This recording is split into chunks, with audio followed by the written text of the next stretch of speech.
Good evening. Welcome to the July 13th Public Works, Parks, Recreation, and Environment Committee. I am the chair, Councilwoman Marilyn Rossetti, and I will introduce others in a minute, but I'm going to read our perfunctory wording that we must have. This is being on HPA-TV, Comcast, and Frontier Government Channels 96 and 6032. It's also live streamed via HPA-TV.org, the HPA-TV Facebook page, and HPA-TV's Roku TV or Roku TV, Apple TV, and the Amazon TV apps. It will also be rebroadcast and made available on the HPA-TV YouTube channel. So with us tonight, I see from looking at my screen, we have Councilman John Gale, who is a voting member, our Corporation Counsel, Jim Del Visco, Director Michael Looney from Public Works. Janice, are you there? Janice Castle? Yep, Janice, say your title again. I apologize. Director of Community Engagement. Because you do so many things, I don't know which one to say. She really runs the city. And then we have Mr. Della Ripa. Frank, tell us your title at Public Works, please. City Engineer. City Engineer. See how he says that with a forcefulness in his voice. Who's read Paul Querfold? I'm Paul Querfold, Design Engineering Manager at Connecticut Natural Gas. Okay. And then we have BES Michael. You have a sign that says battery storage in the back, so you must have something to do with battery storage. I'm an energy consultant for the University of Hartford, as well as the city of Hartford. Long time. Okay. And what's BES stand for, please? Bridge Energy Services. Oh, yeah, Bridge Energy. Okay, and we have Tony Sherman from CNG, correct? Correct. Yep. I'm an account manager with Connecticut Natural Gas. Okay, and we have Chris Dupuis, because I ruin his name every time, back from the University of Hartford, correct? Yes, thank you. Michael, I think it's Berea. Yeah, hi, CNG sales manager. CNG, okay. Eric O'Brien, were you with, were you with us last time? Where are you from? I was Doosan High Axiom. Okay, and I have a 959-223-7682. Cecilia Drayton, Director of Sustainability with the City of Hartford. Oh, okay. Hello, welcome to the meeting. I am at a loss because we just have Councilman Gale. If it's just myself and if the two of us, are we in a quorum? Yes, we are. Okay. So, all right. quorum That's right, because we only have 3 voting members. You are. Yes, you are. Oh, I forgot we have our Corp Counsel. Excuse me. That's I all didn't right. mean to override you, Jim. But Mr. Gale knows. Okay. So we will start with the first agenda item. I'll call to order. The regular agenda is item 2.1. It's a resolution calling for DPW to provide residents with educational materials and how to properly dispose of recyclables and other waste materials. Let's see. I think we have, I don't know if Director Looney or if Ms. Castle is going to present on this. Thank you, Madam Chair. Again, for the record, Michael Looney, Director of Public Works for the City of Hartford. Janice and I are going to kind of be tag teaming on this. I think we can move through this pretty quickly. We have a number of items that we use in terms of resident education for recycling. In fact, I'm just going to share my screen real quick so I can show this is actually a graphic that Janice and her team had worked up for us. Let me see if I can get it on my screen here and share.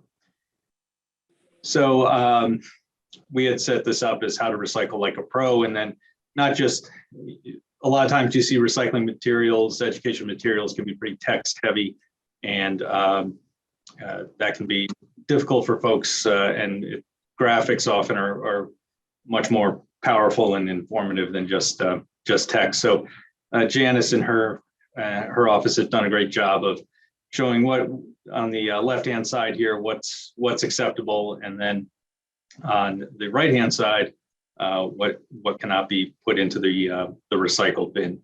Janice is also, and she could probably speak to the exact details of it, but Janice has also been working with the Youth Corps in distributing, literally going door to door, distributing information in areas where our sanitation team will talk with me and we'll talk with Janice about specific areas in the city, certain neighborhoods, certain blocks, streets that we're finding a lot of issues with contamination of recycling containers. And Janice will work with the Youth Corps to go blitz that block and distribute And information. Director Looney, to interrupt you, what would contaminate a container for our audience? Honestly, it could be if you have any food material that might be in there. Any of these items, such as plastic bags, the old plastic bags we used to get from the grocery store, the pharmacy, are now, there's a big push to keep them out of the recycling stream because they actually get into the mechanisms of the sorting equipment at the recycling plants and cause damage and downtime for them. So something as simple as that. The contamination rate that you used to see as still being acceptable when you brought loads to the recycling facility, it used to be much higher, but due to forces both really over in other countries that normally would purchase and accept our recyclables for reuse, they've really become more stringent in terms of what contamination levels they're going to take. So even a small, a small can of motor oil or something like that, if that's placed in a recycling container, we'll designate it as contaminated. So things as simple as that can cause you to have your can deemed contaminated. But I think I'll turn over to Janice now. Janice, maybe you can talk a little bit about some of the boots on the ground approach that you've been taking to assist DPW in getting education materials out on recycling. Sure, thanks, Mike. Good evening, all. So what we do is partner with DPW whenever there's an area that we've noticed that there's a high rate of contaminated cans. We have the Youth Service Corps. This is handout material. We also do extra work whenever we have a city events from Juneteenth to National Night Out to at the NRZ meetings. We continuously make this material available and pass it out to the community. For DPW, we've turned the flyer that you saw, we turned it into stickers. We print mostly in English because we cannot know who's in the household, so we take our best guess, especially when the cans are contaminated. That's when they will place the sticker on the front and advise anyone if they need more information to reach out to us or to the DPW team. So when they call us, we normally connect with the DPW sanitation supervisor who can meet with the resident. If they need a bilingual sticker, we do have those on hand as a backup, but we take our best guess. So we take multiple approach. We just hand out materials on a regular basis at all the NRZ meetings, any community meeting that we have. We also have it available in our office. We also encourage community groups when they go canvassing or have neighborhood cleanups to pass them out separately. We also include them in our resident guides. And then we do assist with blitz as we see a heavy concentration of violation in certain neighborhoods. And one of the other things we've done, Madam Chair, is we have put wraps on 4 of our recycling trucks, which basically have the graphic that I was showing you before, only it's blown up to basically truck size and essentially makes the truck a giant moving recycling billboard that provides the information in a pretty large format for folks to see both in English and in Spanish. So that was another thing that Janice's office helped facilitate with us in the past year. I think that's working out pretty well. And if you would, the flyer that we created, that is information that was taken from the state's recycling guide. And so we just zhuzhed it up a bit and added some images to try and make it as transparent as possible and easy to understand. Thank you. Councilman Gale, do you have any questions? I do not. My question, trash bags, plastic trash bags, not the kind from the grocery store, but that you purchase. If you put recyclables in that, are they then not recyclable? That is correct. So if you have like those, I'm just asking for a friend, if you have those two containers where you put trash bags and one is for trash and one is for recyclables, you should empty the recyclables out of the trash bag and put them into the blue container. Asking for a friend. That is correct. Okay. All right. Good to know. Good to know. Thank you very much. Okay. We have no other council people, and Councilman Gale, do you have a motion? So, Madam Chair, I'm not sure that this It's just requires. a presentation, correct? Yes, I think maybe we just report to council. Well, it's a resolution, so we'll just report that because I know Charmaine's listening, what would the minutes reflect then? That we received a report from Department of Public Works and Community Engagements. Okay. And some of the substance of the report as to what the city's doing on these recycling efforts. Okay. All right. All right. So then for the record, that's what we'll say, and that's what will be reflected in the minutes. Correct? That works for me. I think that's. Okay. I think that's- Councilwoman Rossetti, this is Jim. Yep, I'm Jim. Galvisco. I thought that because it's a resolution, you would want to have a favorable recommendation on it if you're going to accept it.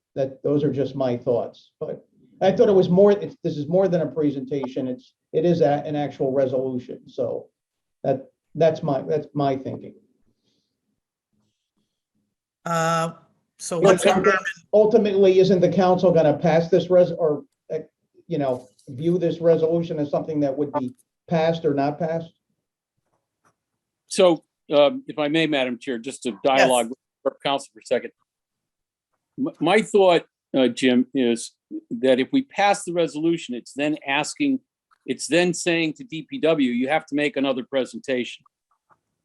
And I don't think that's what we really want. I think what we got tonight is the presentation that was desired from the resolution. I mean, I'm happy to send it back, but I just don't want DPW to feel as though if we then pass it, once you pass it at the next council meeting, it's sort of then saying, okay, DPW, get us this report now. Well, the resolution says resolve that DPW develops a process for informing and educating residents on how to live more sustainably by providing educational materials and a step-by-step process for properly recycling and disposing of waste materials. So it's not, the resolution doesn't say you have to give a presentation, it's saying to develop that process. All right, fair enough. It sounds like they're on the road to developing, so I'll move that we pass it back with a favorable recommendation. And I'll second it. All in favor? Aye. Aye, oppose. Okay, resolution passes. Before we go on to the next resolution, Michael BES, can you give me your last name? Yeah, it's Sassy, SASSI. Sassy? Yeah. Okay, got it. Plural in Italian for stones. Very nice. You'll be quizzed later. That brings us to the second item, which is a resolution calling for DPW to provide the Hartford Court of Common Council with an update on traffic calming measures and paving schedules for 2022. Director Looney, or is it that Frank? I'll go through this, Madam Chair. I'm going to share my screen again. Just going to put my presentation up here.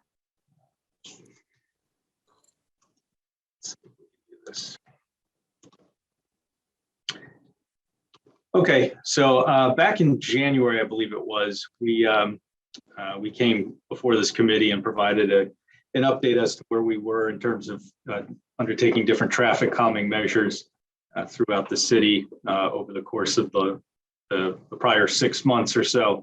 And tonight we're back to kind of give an update as to where we are now and where that stands, and also talk a little bit about our paving program, which is ongoing through this summer and fall.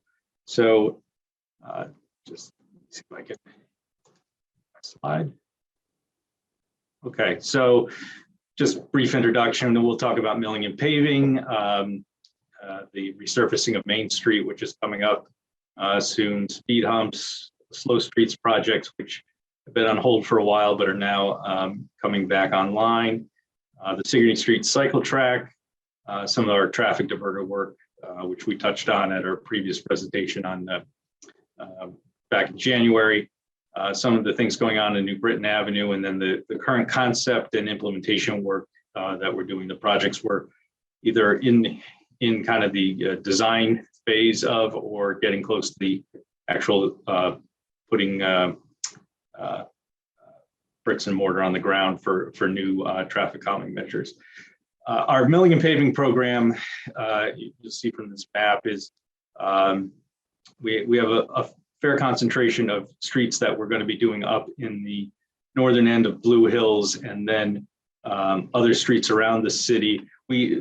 Past couple of years, we had done a significant number of streets down in the south end. And what we're trying to do this year is close any of those breaks or gaps in the new pavement, blocks that we weren't able to get to, or not able to do in the past few years, and just try to complete things down there. And then there were a couple of high priority streets like Brookfield Street, which was in very poor condition, and some other streets just west of downtown in the beginning of the Asylum Hill neighborhood. We've gotten off to a pretty good start this spring. You can see the list of streets and the street they begin with and the street they end with in terms of the length of each one of these streets that we're paving. And then we have a calculation of the mileage in the far right column. The streets that are in white, we've completed to date. For example, Newington Avenue from New Britain Avenue all the way to the city line with Newington has been completed. Brookfield Street, as I mentioned, has also been completed. These streets in green are ones that we're looking to do probably in the fall. The ones in yellow are going to be coming up in the next couple of weeks. We'll be starting to hit these, and then obviously this work is going to continue through fall as well. One of the things that we had up in the upper Blue Hills area was that we CNG was doing quite a bit of work up here, so we were just kind of waiting for them to finish up their projects, and then we were going to come up behind them and repave the roads afterwards, instead of them having to come in and cut into new pavement. So we've done a pretty good job this year, I think, of coordinating with the different utilities in terms of finding out what their projects are, what they have planned, and try to get our schedules to mesh so that we don't have instances as have occurred in past years where work will be done in a street that was paved only a month before. So we're trying to avoid those situations going forward, and I think we're doing a pretty good job of that now. The Main Street paving project, which will be getting underway soon, it's going to include new pavement resurfacing between on Main Street between Gold Street and the beginning of Park Street. It's going to be set up designed to include the ability to do road diet, restriping, adding bike lanes, sidewalks, curbing, refresh crosswalks. This whole stretch of Main Street is the Development Services Department has been working on this. It is eventually going to transition into a series of traffic signal improvements where we're going to redo the timings and the movements at the different intersections along this band of Main Street into that larger reimagining Main Street project, which is a longer term effort. But in the meantime, we really need to get the pavement in better shape on Main Street. We have a lot of utility issues there with sunken utility infrastructure, manhole covers, things of that nature. So this is the first step in what's going to be a larger project. Speed humps, we're right now, we're trying this summer and fall to finish off the streets that we weren't able to install speed humps on. at the end of last season due to time constraints and weather issues. So we'll be working to finish those off. We have about 260 speed humps now throughout the city. It's our most common form of traffic calming infrastructure that we have. And we're also, to go on an ongoing basis, we're evaluating selective use of temporary speed humps. We just installed them on a block of Storrs Street where we had speeding issues. So we're looking at other locations to test that out as well, which sort of precedes putting in permanent speed humps just to see how the temporary speed humps work, and then determine if putting in more permanent asphalt speed humps would be appropriate. We've done a number of curb bump outs. Last year we did Charter Oak Avenue at Main Street, and also Charter Oak at South Prospect. The picture here is Prospect and of Charter Oak and Main. The newest installation of these features is ongoing with the reconstruction of the Franklin Avenue and Maple Avenue streetscape right near Hartford Hospital. And temporary bump outs have also been implemented as part of other bike pit projects. And it's not just concrete and granite curbing where we're doing this. We're also doing it in a functional way by using traffic delineator posts. Probably the most prominent place you can see that is on Capitol Avenue between about Flower Street and Putnam Street. We've done that. We've had those bump outs created using the traffic delineator posts at a number of intersections and corners along that stretch. Our slow streets projects, the first one was Hampton Street, which has been installed now for, I think it's going on 2 years. It has been quite successful, and I'll talk about that on the next slide. Affleck and Babcock Streets were also under consideration. We put a hold on that for a little while so we could do some more community outreach. Development Services is taking the lead on that, and they've made a lot of progress. So those are moving forward for getting ready for installation. North Beacon Street, that's still in the concept design stage. So that'll probably be more of a longer term one that we'll be working on, as opposed to Affleck and Babcock, which should be relatively soon. And the whole purpose of this is using these delineator posts and creating medians with them and other geometric changes in the street to reduce overall driving speeds. And in fact, we had an analysis done of Hampton Street now that this method has been in place for going on 2 years. And there's been a 49% reduction in the percent of southbound vehicles on Hampton Street that are going over 25 miles per hour. So a small reduction also going northbound, but the big change was the number of the percentage of folks speeding in that southbound direction coming from Tower Avenue and heading into the residential development up there in around Stowe Village. Resident feedback has also been collected, has been largely positive. So we're going to start looking at, again, with DDS's help, what sort of permanent designs we can put in place after this evaluation. So you can see actually on this, we have a table here that shows, if you look at the average speed, which is the second to last row, originally back in January 2020, southbound it was 27 miles per hour. Now the average speed has dropped 8 miles per hour to 19, and stayed about the same for northbound. But I think most of the traffic that we're concerned about is the traffic coming into the neighborhood. So we're very pleased to see the speeds going into our neighborhoods dropping like that. So that has been a good outcome, and hopefully we will have similar results with Babcock and Affleck when they're put into place. Another big project that's coming up is the Sigourney Street cycle track, which is, and this is a picture of the new roundabout at Sigourney Street and Russ Street in Park Terrace that was recently completed by DOT. The cycle track project is on track to follow up with DOT's work that they're doing on the Sigourney Street bridge and entrance to I-84. So as soon as they're done with that project, they're going to transition into putting in the cycle track as designed from Park Terrace all the way up to Asylum Avenue. So that's another thing that's coming in the near future. Our traffic diverters, now several that we've put in have Public art has been completed, installation of public art on them in Clay Arsenal and the Frog Hollow neighborhood. These have been generally well received and have been very successful at hampering speeding activities in these neighborhoods. And so we're looking at other locations around the city where we might be able to implement these in other situations. So that's an ongoing tool that we're evaluating for a number of places. At New Britain Avenue and White Street, we had put in last fall the traffic delineator post and some blocking off of streets and changing some of the traffic patterns and turn patterns there. That has also, I think, been fairly successful. We're happy about that. What we have been doing is we've always known that this is really temporary in nature, and we've had, I believe the design is now complete for a permanent throughway roundabout. So that is in our CIP program to move forward with that and get that constructed in the coming months and years.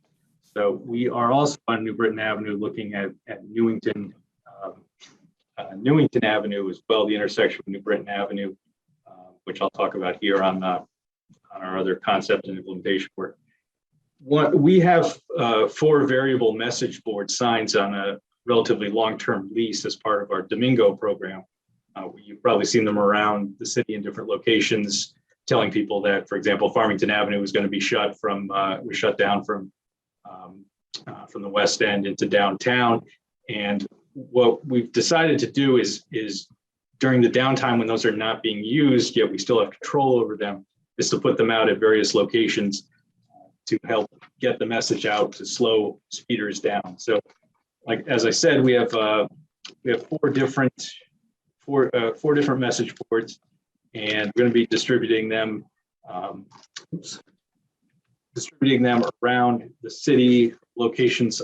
I believe we're going to be getting them to we're going to have them at New Britain Avenue and Fairfield Avenue, also at the intersection of Franklin Avenue and Adelaide Street, also up in the Blue Hills neighborhood at Cornwall and Andover, and then another one over in the Northeast neighborhood on North Main at Westland Street.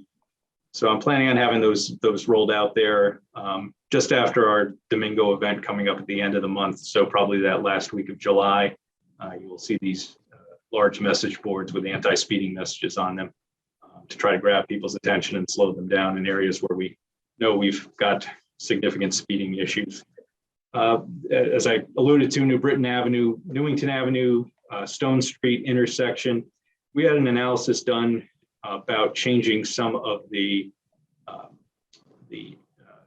turn movements from the lanes on Stone Street coming into that intersection that many of the residents had complained that were causing significant traffic issues and traffic backups in the morning. We're also causing people to try to speed across the intersection to beat the light at Newington. We're actually going to move ahead and seek OSTA's permission because New Britain Avenue is a state road. At least a portion of it is a state road. So we're going to make an application to OSTA to make some changes to those turn lanes, and hopefully that will resolve some of the issues that we're seeing. Not sure if it's necessarily going to work, but we want to try it and see what results we get. And if it turns out to be a good thing, that we'll probably keep it on a more permanent basis. But if we don't have any change in conditions there, we may just go back to what we had before. And again, this is a longer term location for a roundabout design that's kind of following in the train behind the one at the roundabout at Newington and White Street. On New Britain Avenue, again, Henry Street, Frank Del Ripa and our traffic staff have been meeting with representatives from Trinity College as well as staff from DDS, and they've developed a number of traffic calming methods that we should be implementing in the near future. We're looking at doing some diverter post bump outs, new pedestrian crossing signage, refresh crosswalks added on New Britain between Crescent Street and Henry Street, perhaps new speed humps along Summit Street and Allen Street, new painted stop bars, flashing solar stop signs at College Terrace, and a lot of things like that, cleaning up the stop bars, making the signage more visible, and things of that nature. The Blue Hills neighborhood, the long north-south streets of Granby, Cornwall, Lime, and Palm are an area of focus for us right now. DDS staff, along with DPW traffic staff, are looking at a number of approaches there, trying to decide which is the best to try on each street. That could be the traffic diverters that we've seen in Frog Hollow and Clay Arsenal and used with success there. Bump outs, perhaps some lane narrowing, road diet methods, creation of mini islands, small center islands in a couple of these streets, and various bike facilities are all options on the table right now that our staff are in our two departments are looking at. Clay Arsenal recently, Capital Region Council of Governments received some funding to do a traffic calming plan for the Clay Arsenal neighborhood. And they've engaged with the local NRZ and are collaborating with our staff, also participating on coming up with developing a plan to help calm traffic in that neighborhood. And this is encouraging, and it's also largely being community driven at the NRZ level. So we're very pleased to have CROG assisting us with that and to be able to bring those resources to the Clay Arsenal neighborhood. Asylum Avenue, we're looking at our ability to add bike lanes going all the way from downtown as far out as the West Hartford line. We want to see what the feasibility of doing that in the relatively near term would be.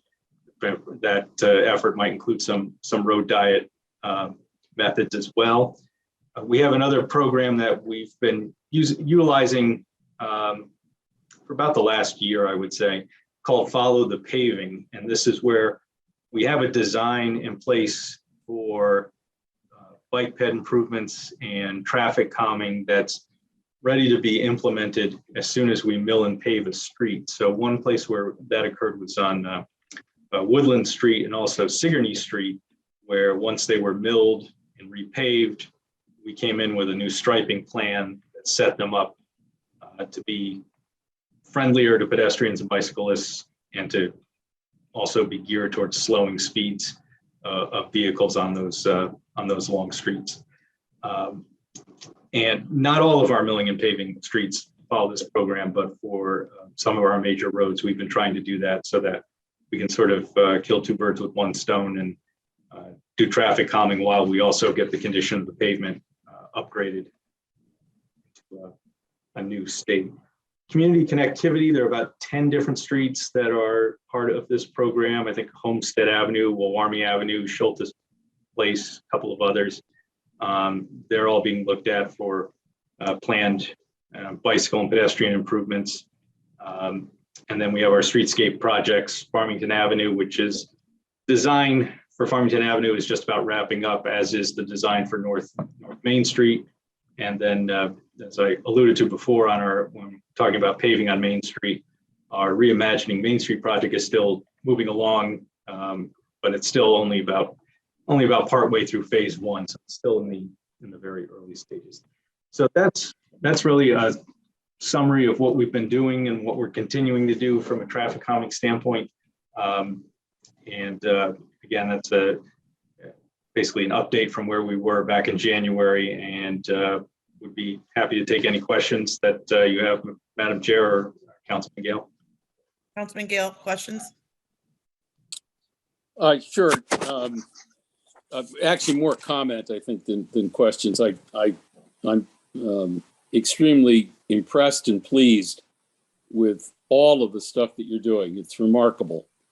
Of course, the proof will be in the pudding when we see drivers start to slow down. But there's no question that these, in my mind anyway, that these things work. I know that Capitol Avenue from Flower Street to Babcock has been very successful, as has Weathersfield Avenue, the front end of Weathersfield Avenue from Willis Street. I also want to give a shout out for that one of those last things you mentioned, where you came in with the new striping after you milled and paved, and specifically to talk about Woodland Street.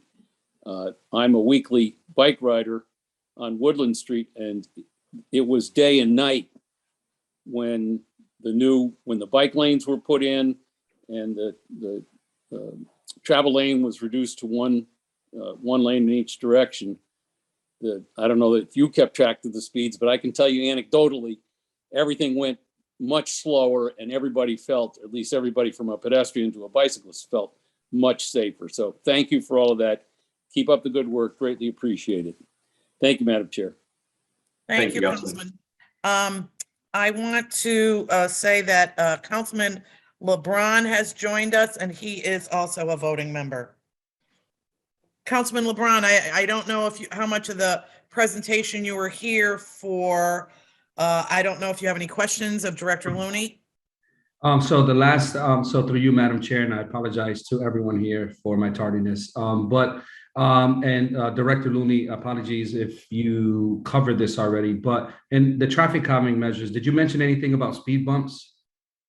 Yes, I did. We're finishing off the list from last year that we weren't able to. There were a number of streets that we just literally ran out of time before the weather turned on us.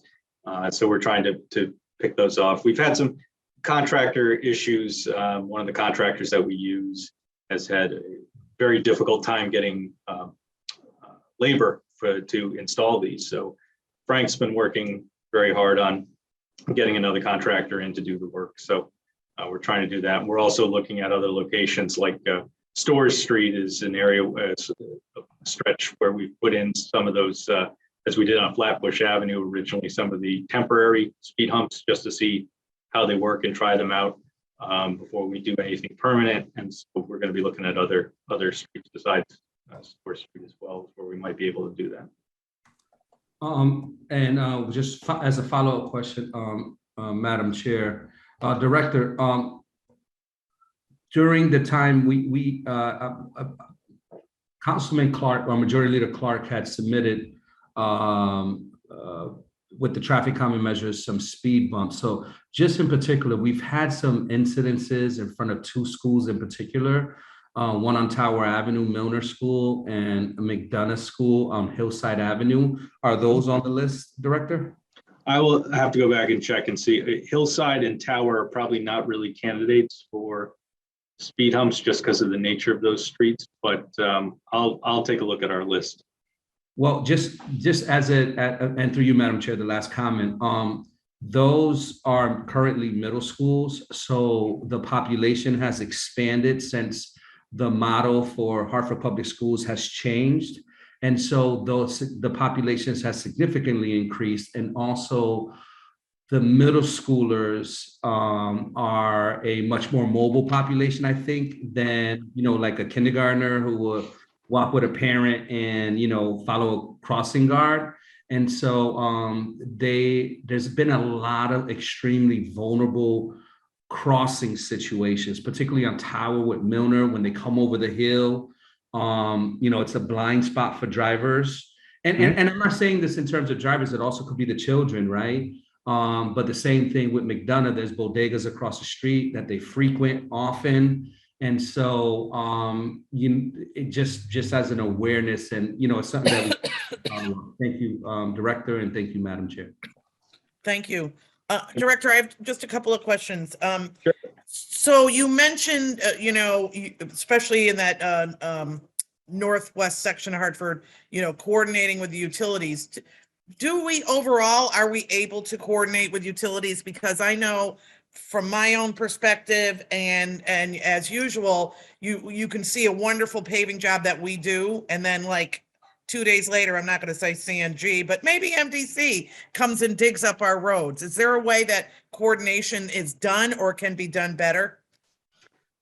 Well, that's a good point, Madam Chair. And what we've done is early in the winter, when we're starting to formulate our paving plan, and we have an idea of which streets we're probably going to do in the coming year, Frank and one of our staff members here, one of our project leaders, Jessica Mercier, reach out to the utilities and set up individual meetings with the utilities to talk about what work is planned for the coming year, and when, not just which street are you going to do, where are you going to put a gas main this year, but try to get as specific a time frame. Is it going to be August? Is it going to be April? So that we can build around it. Now, what does happen from time to time is infrastructure in the city of Hartford is quite old, utility and otherwise. We've actually had instances where there hasn't been any plan to do any work, and we'll mill and pave, and the vibration from the milling and paving operations will actually cause a break in a utility line. Okay. And at that point, you mill, you pave, and then a week later you find out, there's someone reports a gas leak, or there's, a water main break. That has happened in a couple of instances, and it's kind of, one of those things that's a little bit unpredictable. And of course, there's always emergencies that come up. Water mains break whenever we get those really hard freezes. The water mains and sewer laterals have had a lot of issues, again, because we've had this infrastructure in place in the city of Hartford for over a century now. So there are challenges, and yes, there are times when But what you're telling me is that we do try to the best of our ability to coordinate with the different utilities on what their plans for the year will be. That's correct. And we even, as we're going through the season, if something does come up that, let's say, CNG didn't expect to have to do this work this particular year, and then all of a sudden their situation gets much worse, we will we'll say, okay, we're not going to mill and pave that street that you need to work on in April. We'll move it to August and let you get in there and work in June and July. All right. Because it's a lot better to do it that way than to say we're going to plow straight ahead and then have them have no choice but to come in and tear it up. So we're doing the best we can, but it's an imperfect process. No, and I understand, but I think people also need to hear how we try to coordinate that. And also not that this is, I know we had, neighborhood art with some of the, how do I say this? Is there a way to make traffic calming not look so ugly? Yes, there is. And we're working on that. If you look at Frog Hollow, I think that's a good example of that. And, it's actually, it gives people a canvas at the neighborhood level to, make their neighborhood look the way they want it to look. And I would like to see us more aggressively expand that public art option with a lot of our projects. So we're cognizant of that. Nobody wants to see a big gray barrier that's not aesthetically pleasing. So I know probably because traffic calming in general is something newer in the last 10 years that we're evolving into it. But any help we can be with that, I hear from residents often. They know it's a safety issue, but it also, all of a sudden is like, visual pollution also on top of everything else. So, all right. Well, thank you. So, sure. Jim, do we do a motion on this? It's a resolution, so yes. The resolution called for DPW to provide an update, and they provided their update. So we don't do a motion. Okay. Correct. So the record shows that agenda 2.2 is a presentation and was received, or is that what we're saying? Jim? Yes. Okay. Yes. All right, that will bring us to item 2.3. It's Mayor Bronin with a accompanying resolution authorizing the city to accept 2 grants from the State Department of Energy Environmental Protection for Elizabeth Park East Lawn Construction, $350K, and Maple Avenue and Goodwin Park renovations, $2 million. And Director Looney? Thank you, Madam Chair. I'm going to turn this over to the capable hands of Frank Delariva, the city engineer. Good evening, everyone, and congratulations to Grandpa Gale on the newborn. I'm going to share my screen, if I may. This will be real quick presentation. Slideshow from the beginning. So we're going to talk about really just 2 parks, Elizabeth Park and Goodwin. Elizabeth Park, $350,000 from DCED. It's the east lawn. There hasn't been much attention to the east lawn over the years. It's a master plan, so we're going to go out to an RFP and hire a consultant to look at what can be done to the east lawn for upgrades. We're going to involve the WICA folks through the process, so they get really what the neighborhood wants. There hasn't been definitive projects. There's been some ideas, but we're going to let the consultant, once we get approval, we'll go out to RFP, hire the consultant, and get the process going. That's for Elizabeth Park East lawn. Regarding Goodwin Park, it's $2 million, but not all of it is for the park. And they didn't really speculate or decide how you want to spend the $2 million, but it's for the entrance right near the basketball courts, that entrance over there off of Maple, and then the streetscape between Preston and South, really just the sidewalks and lighting. We don't have to worry about touching the curbs. It's all the curbs are good. And I need to figure out, the $2 million, obviously the entrance is not going to be split a million. The entrance is probably in the $250,000 range. And then we'll use the rest of it for the streetscape. So those are the two,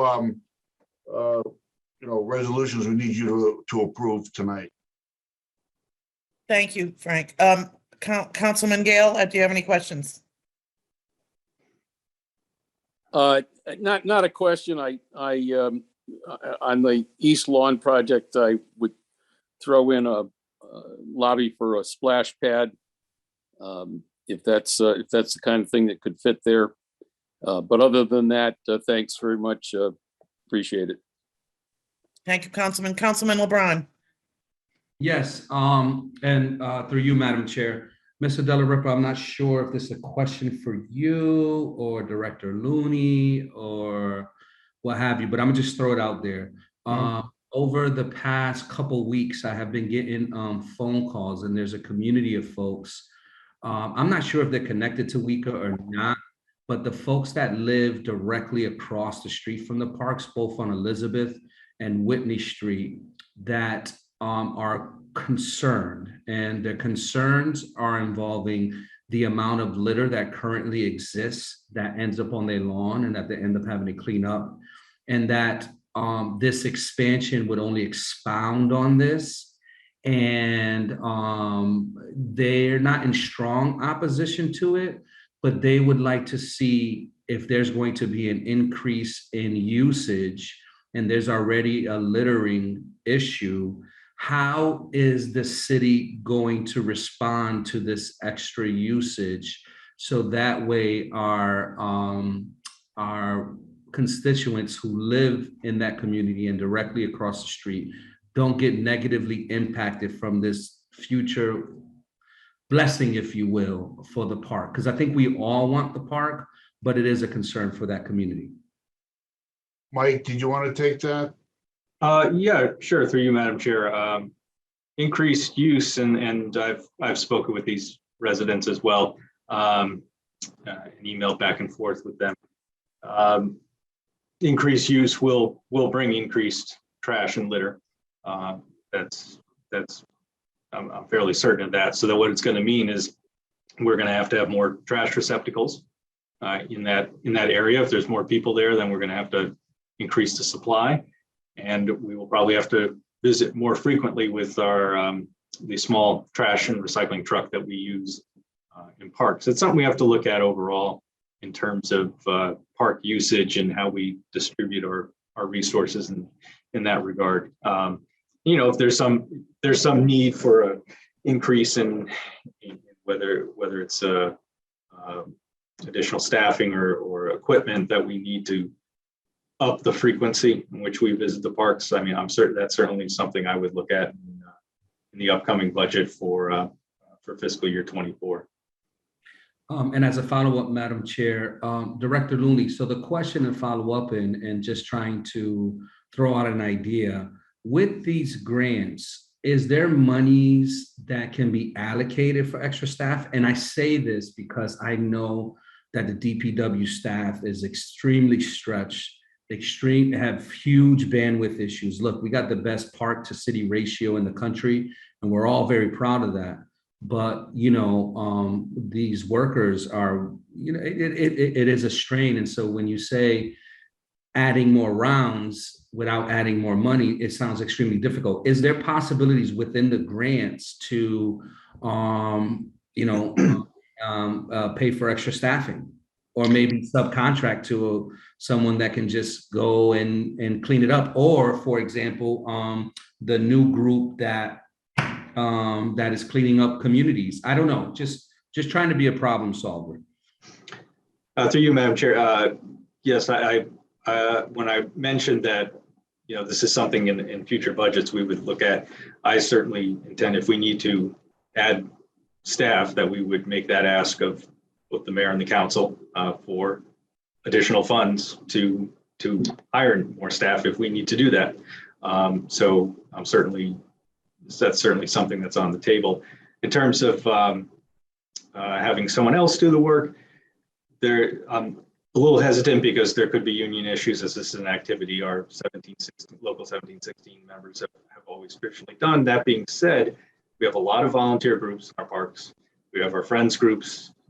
There is a history of stewardship of parks by folks besides us and DPW, and we certainly appreciate all of their hard work. We couldn't keep things the way we do without everyone else pitching in.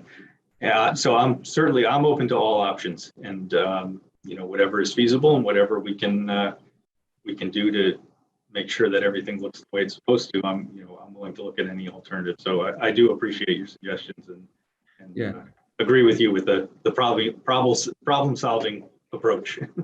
No, so just a very direct question. Last question, Madam Chair. Yes, go ahead. Can we use the grant funding for staff? Through you, Madam Chair, I think it would need to be specifically mentioned in the allocation by the state. But I would defer to Corporation Counsel for a definitive ruling on that. We have had some state bond commission funds that have come in that have specifically said that this can be used for equipment or this can be used for materials or supplies or something of that nature. I would ask our legal team to confirm or rule which way, if I'm correct on that or not. But I don't believe we can do that unless it's specifically authorized in the funding package. Yeah, Councilman LeBron, in this particular resolution, this is only for construction. Thank you, guys. Thank you. Okay, no further questions from my colleagues. Do I have a motion? I make a motion to favorably approve these resolutions.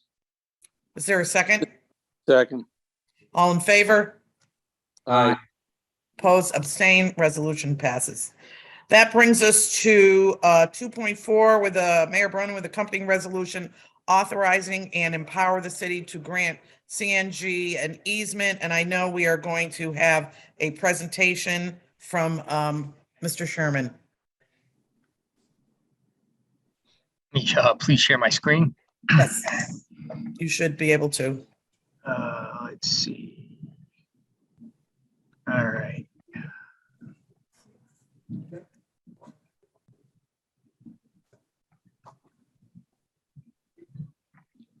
Okay. Let's see.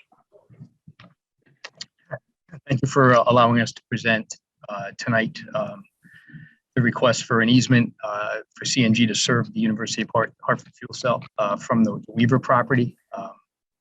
I think at the last meeting, you were requesting a better map than the one that was originally provided for the project. The map represents the line route, which is the yellow line that goes from the Weaver property to the fuel cell location in the bottom left-hand corner. Of that installation, there's approximately 200 feet by 10 feet that we would need an easement in order to tap into the line at the Weaver High School in order to get the gas line to the fuel cell at the university. Any questions on the map? No. Madam Chair? Yes, yes, Councilman. So if we could go back to the map, Mr. Sherman, and through you, Chair, it looks at the northern part of the map. If you could zoom in a little bit, can you zoom in, Mr. Sherman? I don't know if I can or not. Okay, so it looks like the northern part of the map, right, that goes over the train tracks. Looks like it's requiring that it's going to be need to dug up current the parking lot, like that's not grass there, that is actually pavement. And so Yes. That is going to have to be dug up. Would that be correct? Would I be correct in my assumption? I believe there's going to be a portion of the installation that's going to be in the pavement. Right. And so, and I'm not sure who would answer this question, and through you, Madam Chair, from the city side. Well, let me ask you, Madam Chair, do you want me to save all my questions to the end? Yeah, why don't we save the questions for the end, write them down, and then we can always revisit the map. I will say I'd like to make a point for the community that Claudio Bazzano, who, as far as I'm concerned, is in charge of, the facilities for the Board of Ed, is not present at this meeting, and I think that's an unfortunate part, but let's go to the end of the presentation. Thank you. Thank you. The reason for the easement request, simply Connecticut Natural Gas doesn't have enough adequate gas line pressure and capacity in the vicinity of the fuel cell to meet the fuel cell operational requirements. The fuel cell requires a pressure level, a gas pressure level, and a capacity level that unfortunately we currently can't serve from the existing infrastructure in the vicinity. We would love nothing more than to run a short lateral to the fuel cell without having to run as much gas line and go through the easement and cross the railroad tracks and the water crossing that we have to do. But unfortunately, the only real way for us to get the gas to the fuel cell that meets the operational requirements of the fuel cell is to pick it up at the high pressure line at the high school. The easement would allow CNG would allow CNG the ability to perform work on the property and to maintain the gas line in the future should there needs be required. As far as the easement area would be 10 feet wide, the 10 center line easement, 5 feet on each side of where the line is installed, commonly called the center line easement. It would give us access to maintain the gas line, and the easement agreement would be executed between the city and CNG. We would execute any required documents and paperwork in order to execute the easement. The gas line that we would be installing is a high density plastic gas line that goes from the existing gas service at Weaver to the railroad right away adjacent to the property. The trench is approximately 30 inches deep and about 2 feet wide, and the pipe diameter would be 6 inches in diameter. It's not like this isn't like a large, water main installation. It's relatively unobtrusive. And we would be responsible for trench restoration, which includes loam and seed, as well as any paving that would be required in order to restore the gas line. And then all the installation would be coordinated, as we do with lots of projects, with the city. So we would certainly work with the city to coordinate the installation of the line. Chris, I'm going to turn it over to Chris Dupuy at University of Hartford. He has some slides regarding the benefits of the project. Thank you, Tony. Thank you, Madam Chair and fellow council people. We've got a few slides here. I'm not going to read every single bullet point. But we wanted to highlight a lot of the contributions in response to that the university does in partnering with the city of Hartford and the Hartford community based upon feedback from the last meeting. One of the big items that we wanted to highlight is the fourth bullet down is our Hartford Scholars Program, which has been ongoing for many, many years. And in the last 2021-2022 calendar year, it was over $350,000 of tuition scholarships provided to City of Hartford children and residents so they can attend college. That is something we're very proud of and a program that's been longstanding.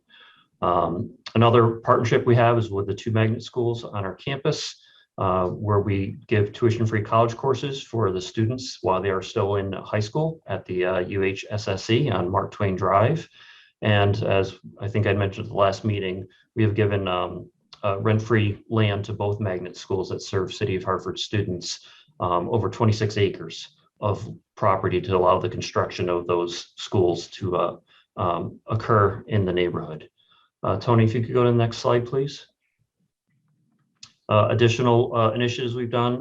One of the ones that's near and dear to my heart is during the early stages of the COVID program, when we had a lot of first responders and medical professionals being exposed and treating all of the population in the greater Hartford area that was sick. We allowed them to stay free of no charge in our residence halls, which were empty in early 2020 before vaccines were available, so that they wouldn't risk contaminating their families and getting their families sick. So after they would do their shifts, they could sleep here by themselves in an isolated room.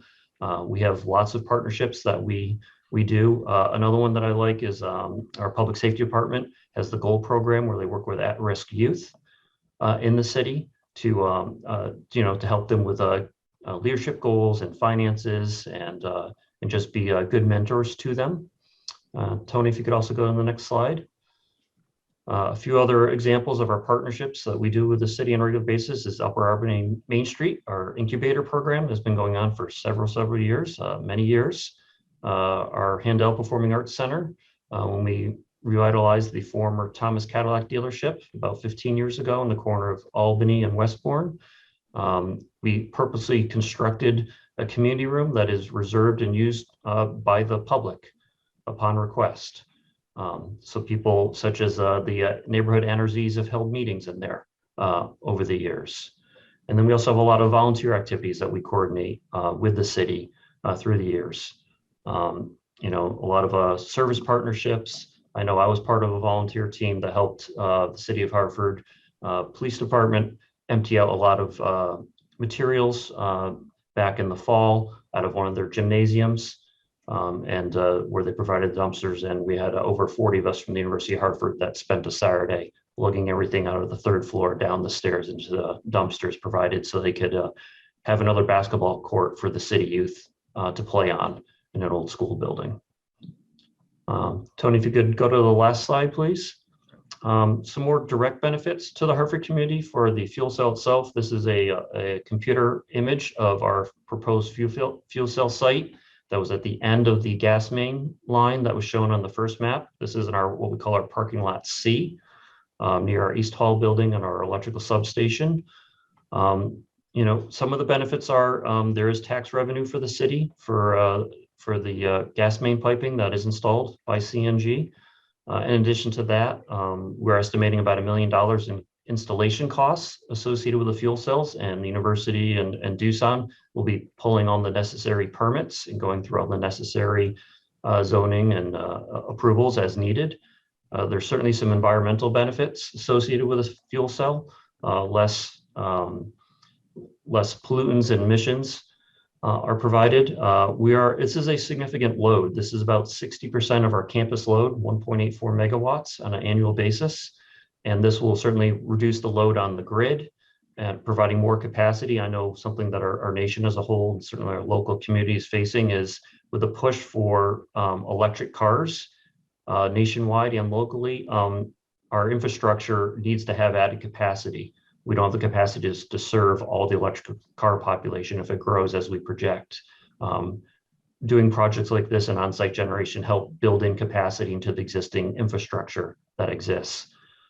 Certainly, this also helps us with reducing brownouts and power failures during heat waves and those like we're having these days. And certainly, we also have a microgrid on campus with redundant generators to provide backup power, and we have some MOUs with local hospitals and communities to act as a emergency shelter in periods of natural disasters. And having the fuel cells available for future interconnection will help sustain our microgrid as a possibility. Those aren't all of our partnerships, but we wanted to highlight some of the important things and emphasize that we do value our relationship with the city, and we think that we are very generous with our time and our efforts and being a good neighbor and a good community partner. Thank you. Councilman Gale, do you have any questions? I guess first question is, have we heard from everybody, or was there? Oh, I'm sorry. Mr. Sherman, Mr. Dupuy, is there a further, were you going to discuss the environmental letter from Fuss O'Neill? I can, you received copies of that, correct? In the. But we're on public access. That would be nice. I'm if sorry. you explain that. I could certainly do that. Thank you.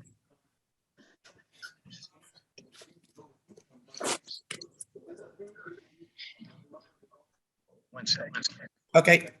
Okay, let's try this again.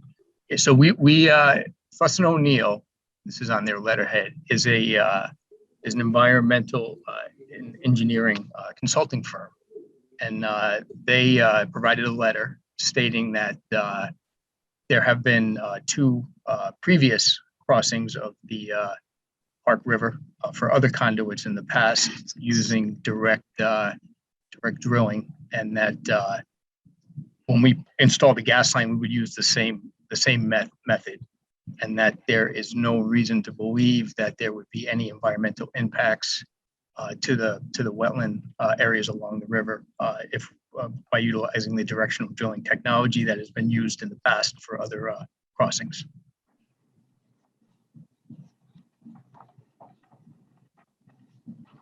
I know that was requested from the committee. Yep. Okay. Now that is now your full presentation, correct? Correct. Okay. Thank you. So now we'll start back with Councilman Gale.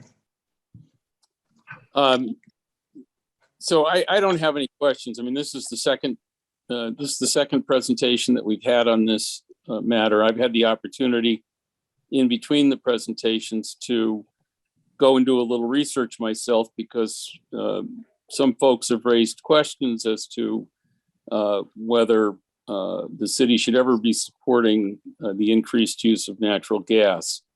But I note that the state of Connecticut in 2021 passed a public act that is encouraging the use of fuel cells.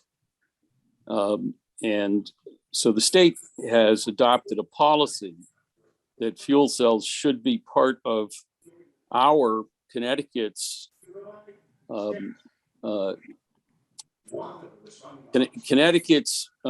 plan for addressing climate change by reducing dependency on fossil fuels. Now that seems like a contradiction, because natural gas is a fossil fuel, but reading deeper into this, I understand that the use of the natural gas here is not to burn it, but to break it down into hydrogen, and then the hydrogen apparently is what's then used to produce electricity.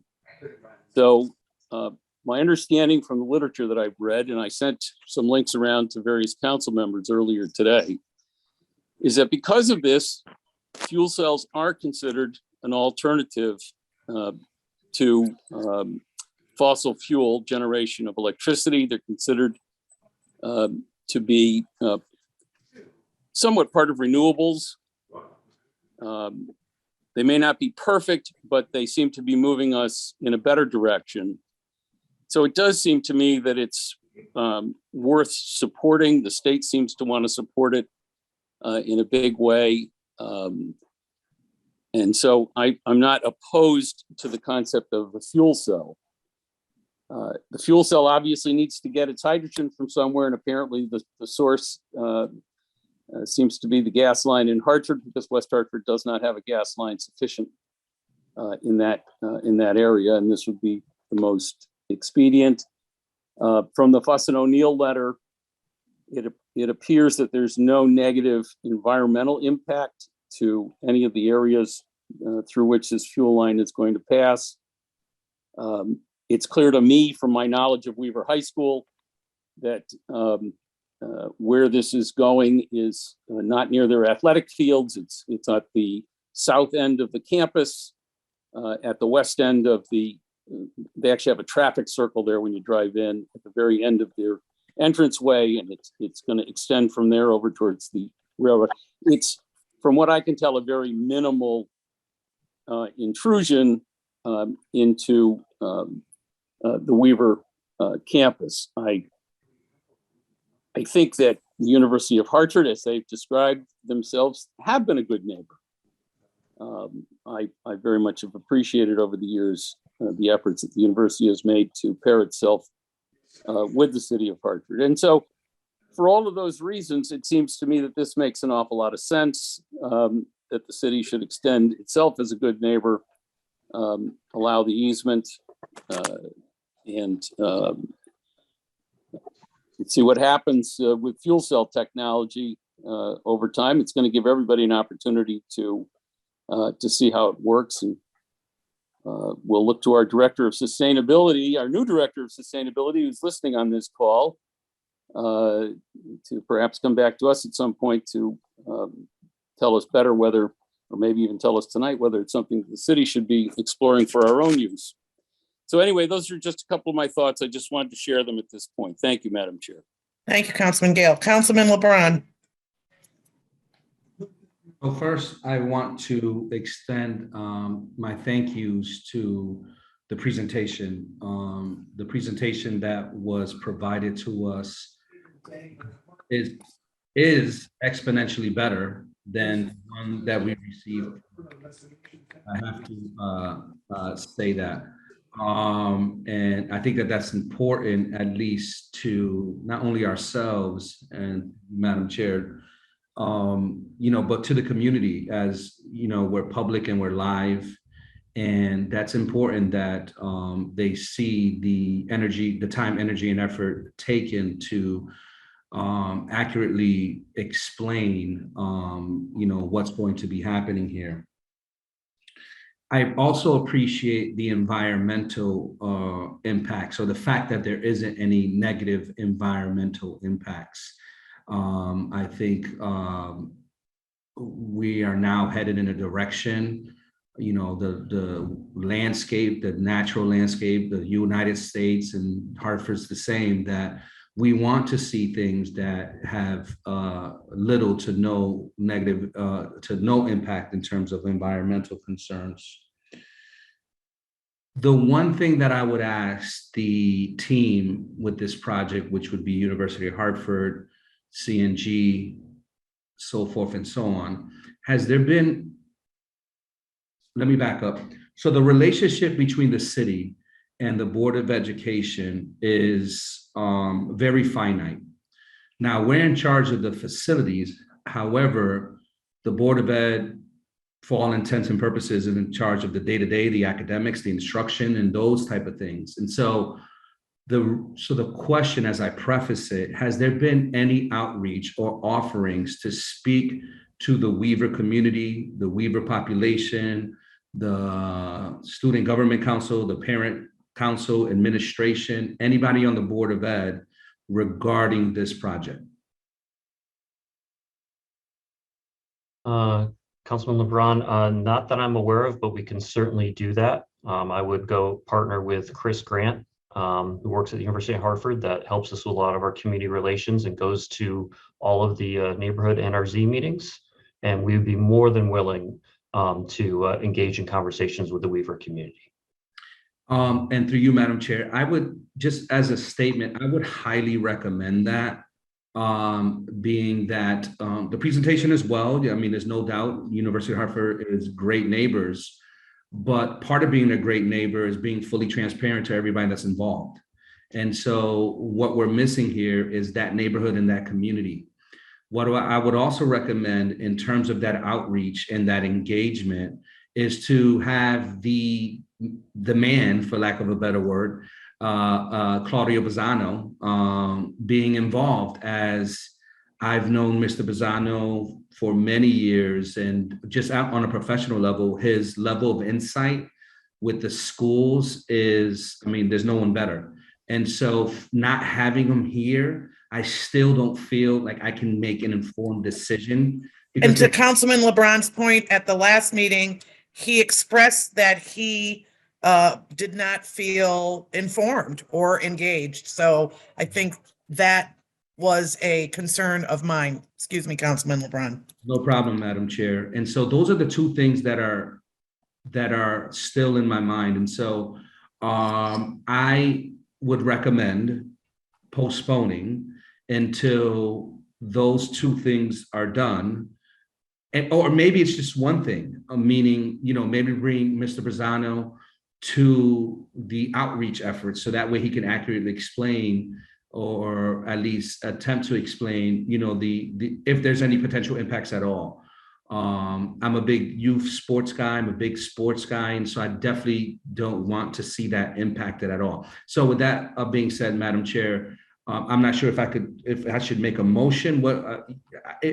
Should I make a motion to postpone? I would like a motion, but I would like to ask one question, because I do have multiple questions from myself and the community, but I also, some of them would hinge on presentation to, the Weaver community and the local NRZ. But my one question is, if we were to say no, would this not happen?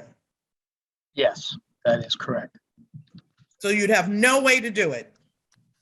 We would have no other way to get the line to the fuel cell. So, Mr. Sherman, if we said no, 2 years from now, I'm going to go look and there's not going to be any line, or there's not going to be any fuel cell there. Maybe Paul, can you just weigh in on this? I don't see any other way to serve the project except for this one location, where the 100 or the high pressure line is adjacent to the railroad tracks, where we can tap into that line to install it to the fuel cell. I'm not asking about tapping into that line. I'm saying if we said no to that line, you'd not be able to do it in any way. Based on our current infrastructure in the vicinity of the University of Hartford, that's correct. That's a correct statement. Paul, is that a correct statement? I think it's a correct statement. I think we'd have to run on about a mile of pipe just to get there on a state road, and it'd be much more expensive, obviously, than running the 2,200 feet or so. So it could be done. It could, but it would have to be. It would be just. I'm not trying to be difficult. What I'm saying is, it could be done if we said no. I don't think it could be done because it'd become cost prohibitive and we wouldn't be able to afford the project. I think that's the difference between it's too expensive and it could be done. I'm not trying to, I understand what you're saying, Chris, but take cost aside, it could be done, correct? We could install a line to the University of Hartford if you say no. To Chris's point, the project would become unfeasible. So hopefully that clarifies your question. Yes, we could run a line 10 miles to the school, but it would be, again, the project would not move forward. So hopefully that clarifies. Does. I just want to add one quick thing, if I could, from a energy consulting perspective for both the city of Hartford and the University of Hartford. The city does have 2 fuel cells already, one at Parkville, a Bloom Energy fuel cell at the Parkville microgrid, and you got a Doosan up on the roof of the Hartford Public Safety Complex. So you have natural gas, supplied fuel cells for Class 1, both Class 1 renewable resource in Connecticut, as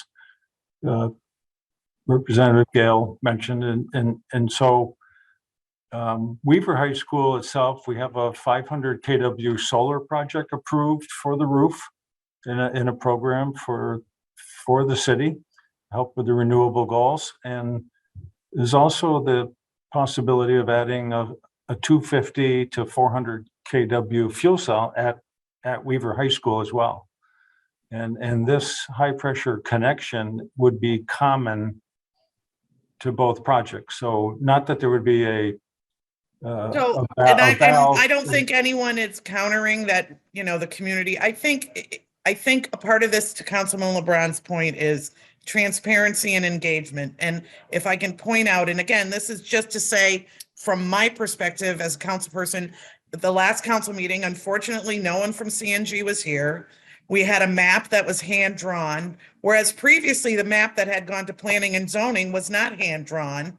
I think the community feels, and I know Councilman LeBron has had these same questions put before him, that the lack of information and the opportunity to have these discussions make people leery. Hartford is often asked to do more, take more, be put upon, be ridiculed for not doing it. And I think this time is a time where we want to feel fully engaged, fully appreciated. And this not is to not dismiss all the wonderful things, we have done in partnership. So I think, to Councilman LeBron's point, I would like to see a full community engagement further with particularly people who have contacted me, and we can make sure that would happen with the local NRZ, with Claudio Bazzano, and with the Weaver community. And that I'm, Jim, I'm not exactly how we would make that motion to, I guess, bring it back and make sure that happens in the interim, but that would be my preference.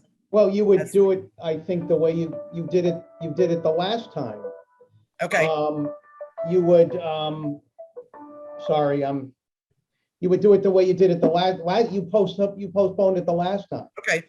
So you would make a motion to postpone it and explain what you want done between now and the next meeting, which is in August, I understand. Yep.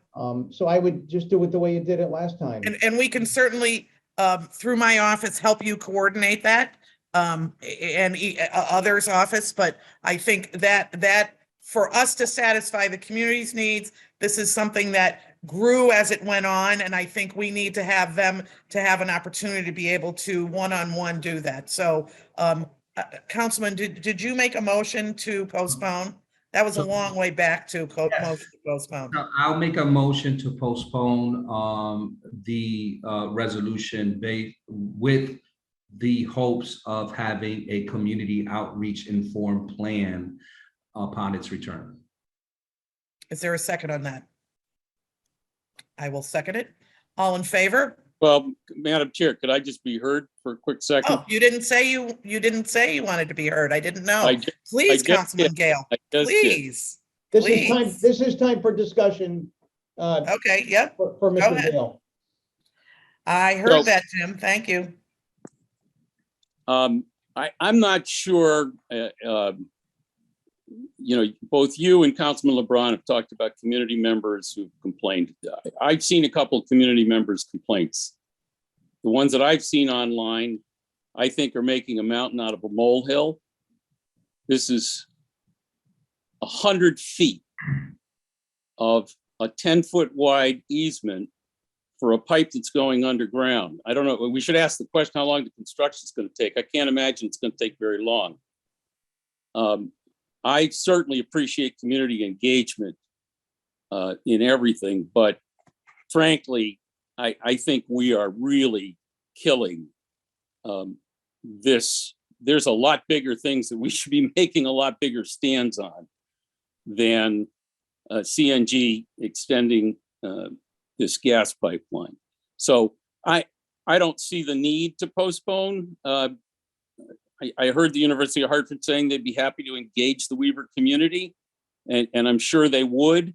I really don't think it's the Weaver community that we're talking about. I think, well, in any event, I would move forward with the project. I hear you got your motion. There's a motion to postpone, but I'm not in favor of it. I think this should be off of our deck at this point and move forward. Any other comments? Sure, I'd like to respond to that, Councilman Gale. Oftentimes, regardless of the situation or the circumstance, not only in Hartford, but in the state and across the country, marginalized communities, the first thing with community outreach and community organizations is information. And I agree with you. At the end of the day, if it is a mountain out of a molehill, then it should go well with the community outreach. Should be one and done. We get the recommendations and then we move forward. But to extend the offerings to the community, I think is important. And so my entire career as a community organizer, as a lobbyist, has always been transparency, regardless of the perception of it, because it's not our perception, it's the community's perception. And that's what the important it is. And I would think from a University of Hartford perspective, being neighborly, they would want a project that is fully supported. So. Councilman LeBron, I don't disagree with you. However, I will take issue. I don't disagree with you on the need for community engagement on many things, but I will disagree with you on the extent to which community engagement is required, necessary on all projects. I don't think this council has required our Department of Public Works to get community engagement on every single road that our Department of Public Works has touched. That's an awful lot of construction that creates an awful lot of inconvenience for an awful lot of people. By the same token, I don't think the MDC is required by us to do any community engagement for projects that they dig up our streets with respect to all the time. So I just think that there's a class of activity for which people should be knowledgeable. And there's no question about it. But I don't think you're really saying, at least I'll give you the opportunity to tell me whether you are, that you want us now to turn around and have a major community engagement for every single public works project that takes place in the city of Hartford. So, Councilman LeBron, I don't consider this a direct public works project. I appreciate what you're saying. I included MDC. And again, so I hear what you're saying, Councilman Or LeBron. I hear what CNG. you're saying, Councilman Gale. So if there is no further discussion, we have a motion to postpone. All in favor? aye. Aye. Opposed? Opposed. Abstain? Motion passes to postpone. That brings us to adjournment. Do we have a motion to adjourn? I make a motion to adjourn. I'll second that one. Thank you. Councilman LeBron, could you stay on the call for a bit, please? Yes, ma'am. Thank you. All right, thank you, everyone. And again, U of H, CNG, reach out to my office. We will help you coordinate that with the Weaver community. Thank you very much. Thank you, Thank Madam you all Chair. for your time. Look forward to it. Thank you. Bye-bye. Thanks. Councilman, so you stay on, but we'll do it through the typing, okay? Sure. HPA-TV, once HPA-TV logs off, we should be good. But we're off, right? HPA-TV, are we off? They might tell me, hold on.